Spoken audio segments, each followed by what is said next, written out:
and look at the film, the guys that filled in for Mister Cobble at tackle, how did they do? Oh, they held their own, you know.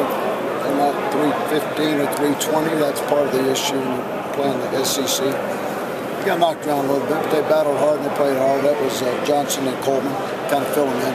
If you had them both up together, they might be about as big as PC.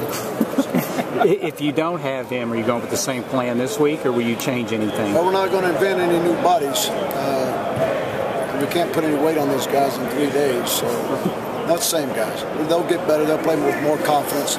You know, one guy's adversity, another guy's opportunity. So hopefully Tristan Johnson, Coleman play better, more confident, more relaxed, you know, that sort of thing. Rick, Joker said Cody Quinn played about as well as any freshman he's been around on Saturday. What do you see from him? And given how well he played, why did we just see him for the first time, I guess, really? I don't know. I guess he just started playing good. But no, they're all three good young freshmen. They're all good takes. You know, Fred and JD and Cody are all good takes.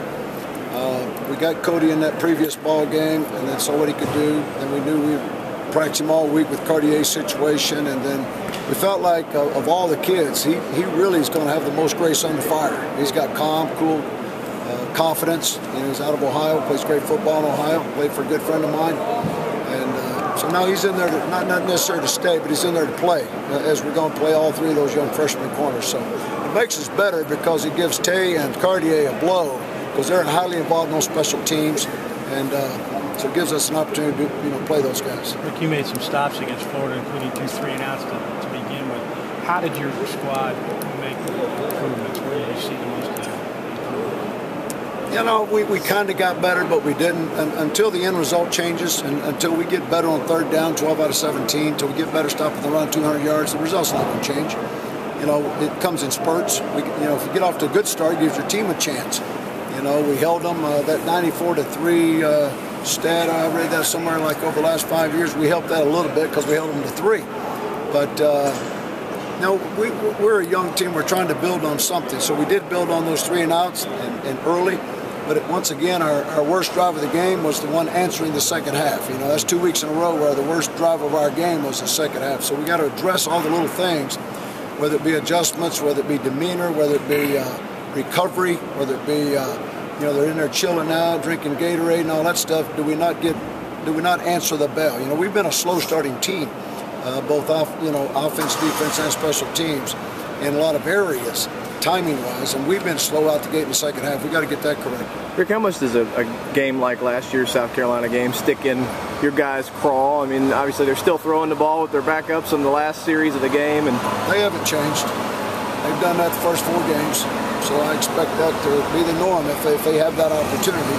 Spurrier's not changing. You know, that's who he is. He's a quarterback at heart, loves to throw the ball. And they got a great offense. You know, they really do, and they've been playing well as a team that's put them in position. But you know, even the last play of the game, they don't take knees. They just keep getting reps to the next unit. You know what I mean? So that's kind of their attitude about it. Just keep firing away, keep doing their offense. It's our job to stop them, not their job to take the air out of the ball. So that's going to be our job to make sure they can't do that. Rick, how tough is it to defend somebody like Connor Shaw, who could, with his running ability as well as hitting 20 and 21 passes Saturday? Well, you saw what we did last year, you know.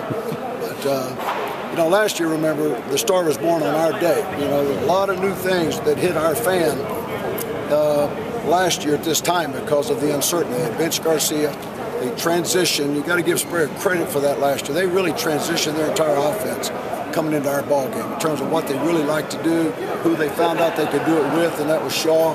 And he's pretty much been on point since, and he had a great day on Saturday. He's been banged up in and out of games, starting with the first one. But we expect a full-speed Connor Shaw and unfortunately Lattimore and all the other cast of characters. But they're big up front. They're not real complicated. They run a lot of solid plays, you know, where they just come and try to get a hat on a hat, let Lattimore go, you know, and then Connor Shaw pull the ball every now and then if you don't cover him up, you know, he can beat you much like the kid from Florida could. So it's a good offensive ball club. It's kind of a 12th man syndrome, and you can have a running quarterback like that. You got to defend the extra added advantage for them. But we got to find a way. Thank you.